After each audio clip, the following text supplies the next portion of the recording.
blog. It's called People with Down Syndrome, and he interviews others. And he's interviewed people like Jamie Brooks. She's an actress who's living her dream on stage.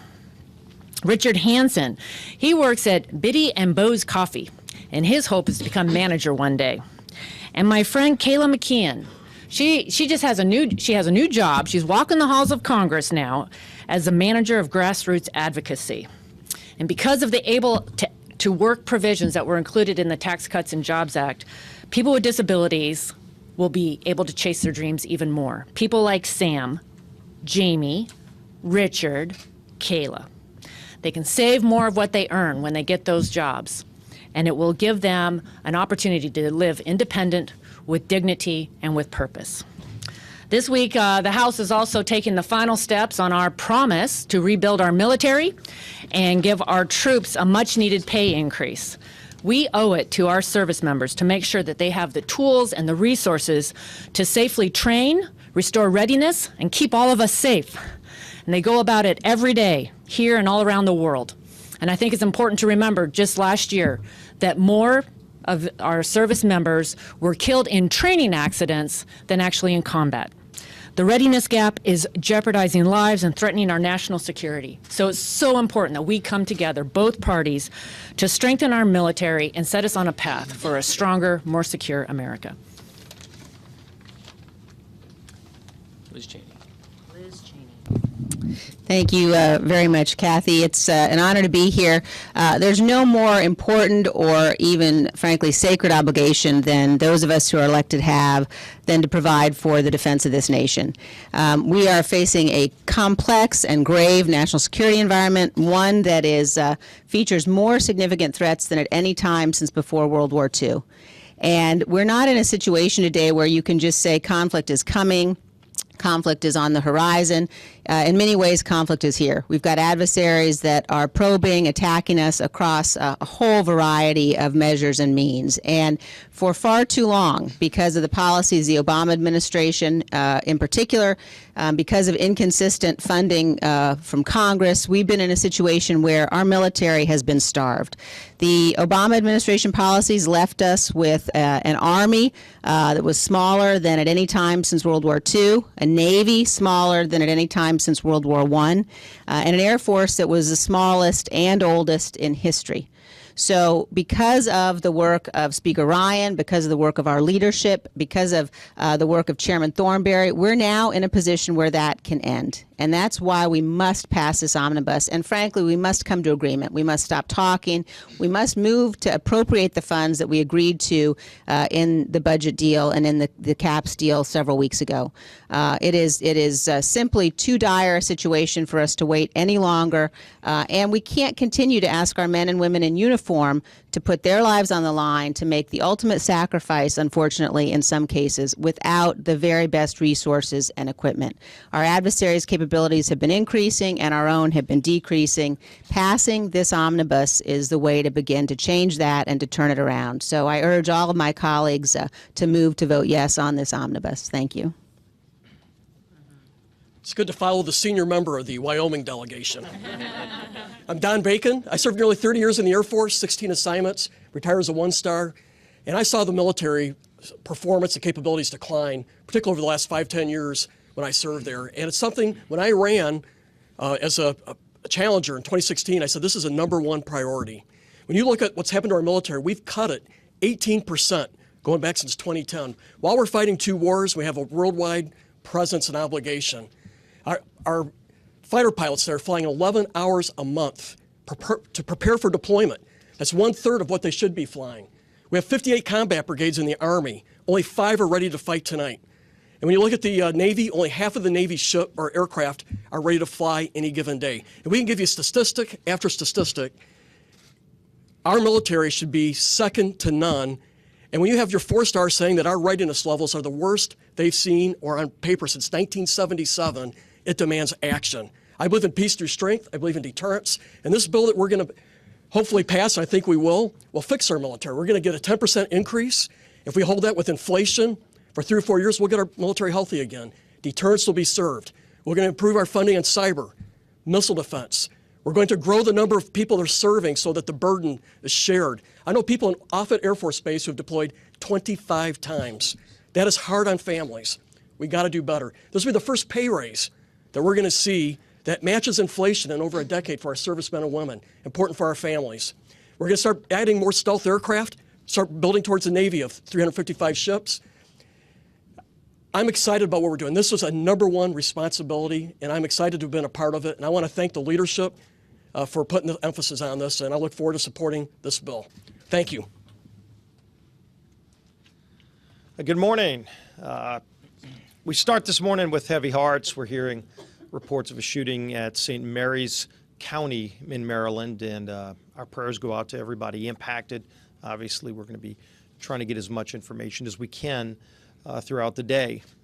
In the meantime, later this week, as you heard from my two colleagues that have been leaders in the defense industry and understanding how to rebuild our nation's defense, we're going to be voting on a bill to finally start restoring our nation's defense to the levels that it needs to be, to give our men and women in uniform the tools that they need, not only to be prepared to defend our country, but to be able to train in a safe environment. We've seen even in the last week planes falling out of the sky and killing some of our men and women in uniform. That needs to stop. And in this bill, we finally start to reverse that problem by restoring air superiority, by giving our troops a much-needed pay raise, something that is going to be part of this bill. We actually restore our naval fleet, but we also support our friends around the world. We've traditionally had a strong alliance with Israel. In this bill, we actually increase that. We continue to fund the Israeli missile defense that's so critical to keeping the people of Israel safe. The Iron Dome, David Sling. We advance some of the technology in anti-tunneling. That's going to be something important to help our allies around the world, not just Israel. So it's an important bill that finally restores the cuts that have been made to our nation's defense so that we can rebuild and maintain one of our basic constitutional responsibilities, that is to provide for a strong national defense. I expect to see a strong vote on this bill later this week. Grab this. First, we made very clear to the country, we made a promise to the country that we would rebuild our military. Years of cuts and years of uncertainty have hollowed out our armed forces. You just heard the statistics. They're glaring. Aging equipment, personnel shortages, training lapses, maintenance lapses. All of this has cost us. It has hurt us. Last year alone, we lost 4 times as many service members in accidents and training exercises as we did in combat. That is just unacceptable. We can't keep asking our service members to go above and beyond when we are leaving them underprepared and under-equipped for the fight. With this week's critical funding bill, we will begin to reverse that damage. We will fully fund our national defense at the levels requested by the Pentagon by Secretary Mattis. This will be the biggest increase in defense spending in 15 years. It will allow Secretary Mattis to increase our troop levels, to address our readiness shortfalls, and to upgrade our weapons systems. It will give him what he needs to implement our new national security strategy and prepare us for new and evolving threats. It is so important. This is the biggest pay raise for our members in 8 years. I met a young woman on Thursday. She's a lieutenant colonel in the Army. She had done 6 combat tours. A friend of mine from Janesville is on his way to his 7th combat tour. This is what our service members are doing for us. And it's high time we respond to them. Give them the pay raise that they have earned over and over again. Give them the equipment they need so that they can do their jobs well and safely, and give them the resources they can do the training that they need so that when they're actually in harm's way, they are equipped. That's what this bill does. This bill will obviously do a lot else, but this is really about how we build the 21st century military. We have 21st century threats, and our men and women in uniform need to be equipped and prepared to deal with these threats.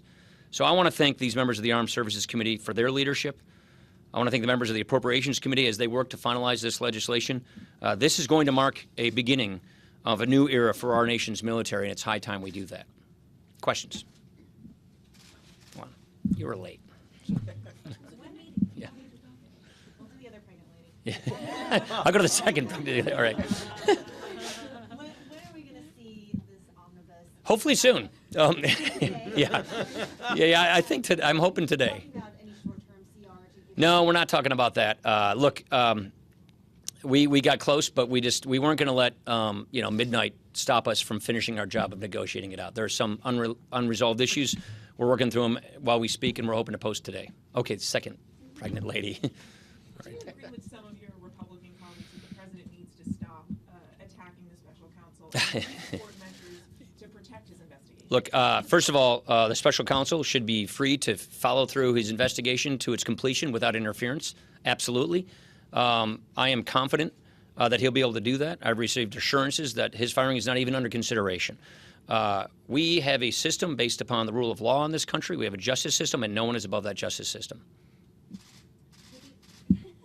I thought you had your hand up, sorry. Oh, I'm not going to get into that. Yeah. Do you support revealing the names of members of Congress who use taxpayer funds to pay for sexual harassment claims? We think the bill that we passed is the right bill. We feel we had a bipartisan bill that the House passed that was led by Jackie Spears, by Bradley Byrne, by Barbara Comstock. We like that bill. We think that's the bill that should become law.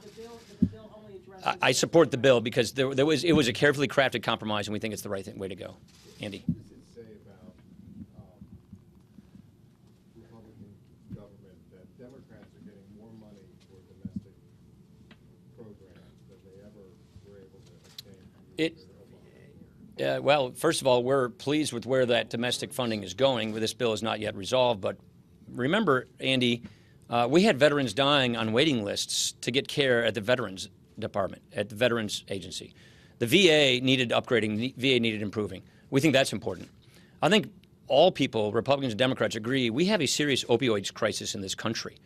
This is taking down citizens across the country, and we need to address this opioids crisis. That's something we think needs funding.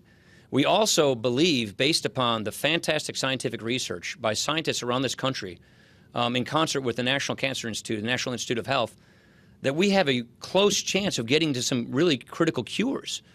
So 2 years ago, we passed the 21st Century Cures Bill. We need to fund that.